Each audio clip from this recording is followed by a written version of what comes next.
I love the Game Boy Advance. It is really close to being my favorite handheld of all time, only eclipsed by the Nintendo 3DS. And the reason I love the Game Boy Advance is because there was just so many amazing games released for it. And while it's very popular to say that licensed games are terrible, and I've done this series for a while now, so you know where I'm going here. There's so many amazing licensed games released on the Game Boy Advance that I need to feature some of them. Let's take a look at 10 amazing licensed games that prove not all licensed games suck.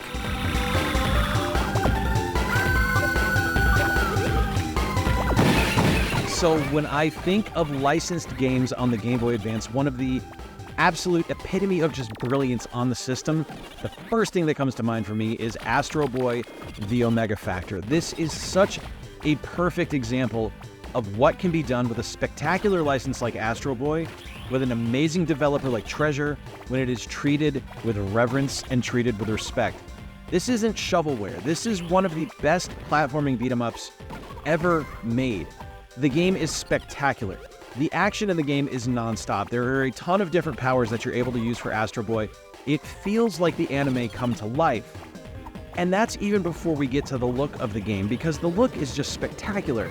Sprites are massive, boss fights are over the top and huge. The sound is great. Like, everything about this game just lands. It is fantastic. One of my all-time favorite games, period. Doesn't matter the console it's on, doesn't matter the license. This is just one of the best games ever made. If you are looking for something that is just a perfect example of what a great game can be, you need to check out Astro Boy: The Omega Factor.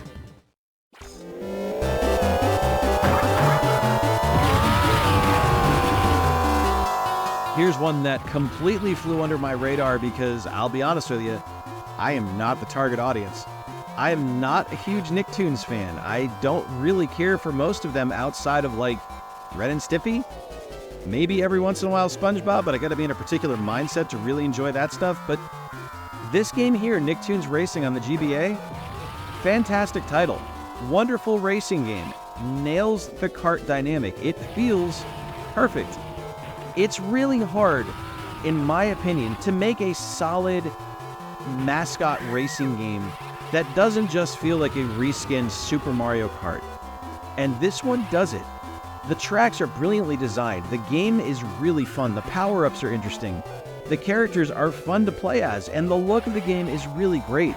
The physics in the game, spectacular. It's a brilliantly designed and wonderfully executed mascot kart racer.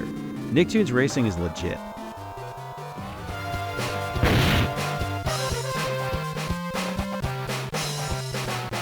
And apologies for the change in audio quality here, but my microphone died as I was recording this last one.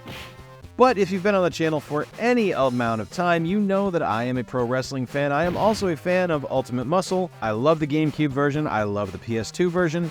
But the Game Boy Advance one should not be ignored. It's got 23 playable characters in it, which is fantastic, ranging everywhere from Ultimate Muscle all the way back to the classic Kinnikuman. And it's just a super fun title. The gameplay is really fluid. It's an arcade-style game, so don't think of it like a Fire Pro Wrestling or anything like that. It's going to be a little bit more action-oriented, and as you play, you're going to discover that the way that you are able to pull off the moves and do the reversals and things like that is kind of timing-based, which is the meters that show up on screen. There's a bunch of different game modes in it. There's a story mode, survival, 3-on-3, a training mode, as well as a versus mode to play against another player. It's just a super fun game. Definitely check out Ultimate Muscle, the Kinnikuman Legacy. It's super fun, one of my favorites.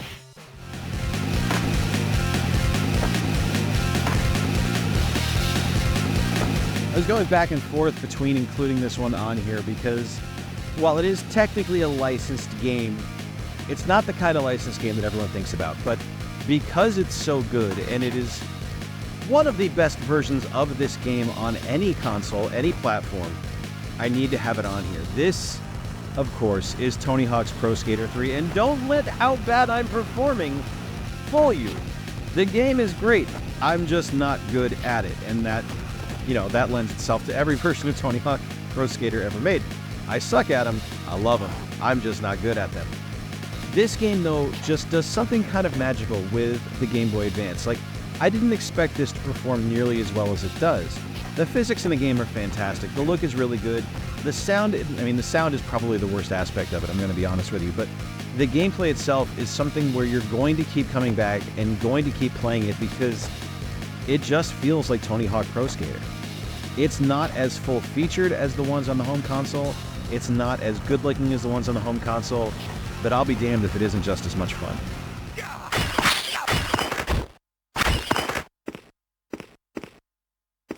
I had never played this before I sat down to investigate this video, and a friend of mine suggested Baldurs Gate for the Game Boy Advance, and I legitimately scoffed at the suggestion because how could Baldurs Gate on the GBA be good? How could you take a Diablo-like and make it compelling? And folks, they nail it. This game is so good. It is a great adaptation of not necessarily the core Baldur's Gate experience you might be familiar with, but it takes that license, that property, that setting of the Forgotten Realms and of Baldur's Gate, and it just makes something absolutely incredible and accessible on the Game Boy Advance screen. The gameplay is straightforward and easy to pick up. You have a deep RPG system in play here with all of the different elements of equipment and potions and spells and abilities. It's honestly mind-blowing how much fun it is. And on top of that, it looks good. If you dig Dungeons & Dragons, if you dig the Forgotten Realms, check out Baldur's Gate on the GBA. I don't think you'll be disappointed.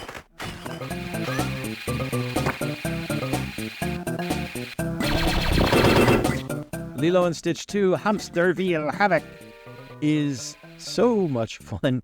This, like both of the Lilo and Stitch games on the GBA, to me feel like a more accessible version of Alien Hominid. Like, it's a kid-friendly version of that title, but don't let me saying it's kid-friendly fool you, because the game is still incredibly challenging and incredibly fun. The animations in this game in particular are stunning. They are just beautifully done.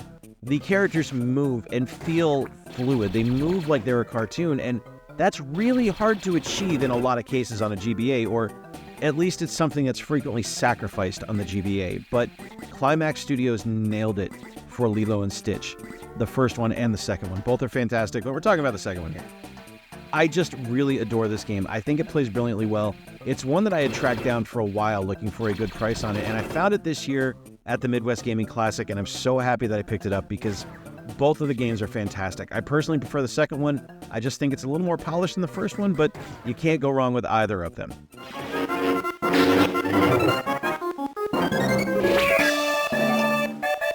I have been waiting to talk about Star Wars Episode 3 Revenge of the Sith for a very long time because I can't really turn this into its own video. It's an older game, it's a licensed game, it's a Star Wars game. It's not for everybody, but oh, I'm so happy it fits into this video because this is one of the best beat-em-ups on the platform. Legit. You get to play as Anakin or Obi-Wan. You are going through the storyline of Episode 3 Revenge of the Sith, which, sure, say what you will about it, but the gameplay itself is solid. There's a ton of different fun Force abilities. The animations in the game are great. I love the different saber combat techniques that each character has.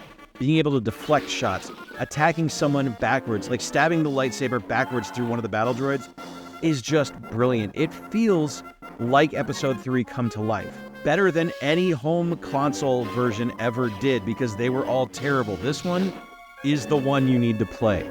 It's so much fun.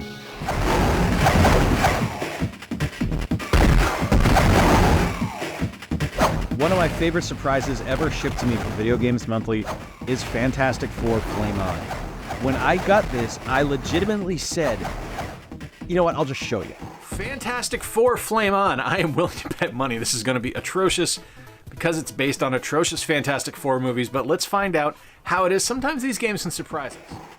And folks, I am here to tell you that I was absolutely blown away by the brilliance of this title because it is legitimately one of my favorite action platformers on the console.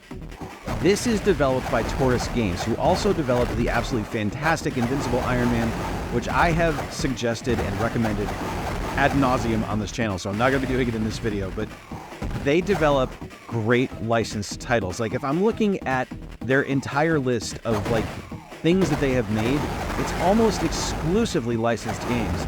And all of them kind of land, and they all kind of work really great.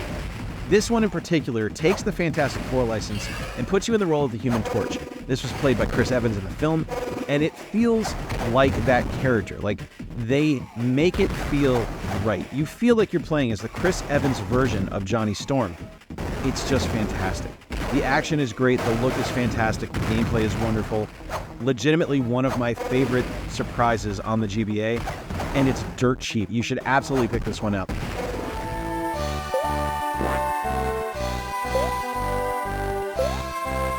Hey, here's one I didn't know about until a recent entry from my friend Mort over at Mort's Garage. He showed off this game in one of his pickup videos, and I legitimately had no idea it existed.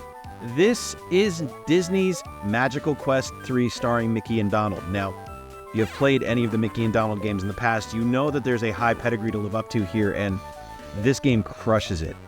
Beautiful animations, stunning sprite work, fantastic gameplay that feels just like it stepped into the world of illusion pedigree. It's so good. It's such a brilliantly designed game.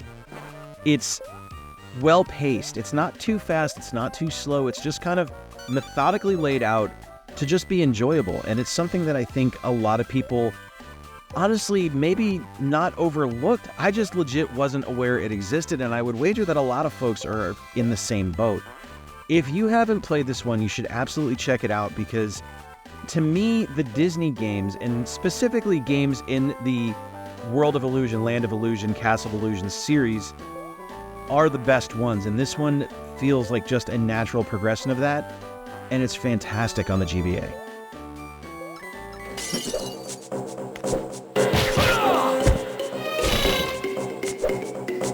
I am precluded to enjoy all things Pirates of the Caribbean. It is my favorite ride at Walt Disney World. They are some of my favorite movies. But I'm not going to lie to you, the first Pirates game I played on the GBA was Black Pearl, and it stunk. It sucked out loud. It was an absolutely terrible game. So I went in with a little bit of trepidation when I decided to try out Dead Man's Chest here, and it works. It sticks the landing. It's so well done. The look of the game is going to be familiar to anyone that's ever played Castlevania in the past, because it feels pretty similar to that. It's a little bit looser than Castlevania. It's not quite as tight, but the gameplay itself is still really fun. It's not a one-to-one Metroidvania. Like, you're not going to be going back and forth the levels all that often, but you are going to unlock different abilities that are going to make traversal a little bit easier as you go. But the way the game really sets itself apart from other games is that it has a fully featured naval combat system, which works. It's really well designed. It's really well executed. If you like Castlevania titles, Pirates of the Caribbean Dead Man's Chest is definitely worth checking out. There you have it, my friends. 10 amazing licensed games released on the Game Boy Advance that I think are fantastic. Some particular hidden gems on this one. I love Fantastic Four Flame On. I was absolutely floored by that game when I got it in a Video Games Monthly release. There are so many incredible licensed games on the GBA. I have barely scratched the surface. Let me know in the comments down below your favorite licensed GBA games. I would love to be able to check them out because the library is vast. I'm sure there are ones I have overlooked and just completely missed out on. Until next time, folks, I've been Jay. I appreciate you spending a little bit of time with me. Remember to play more games, stay square, and take care. I'll talk to you soon.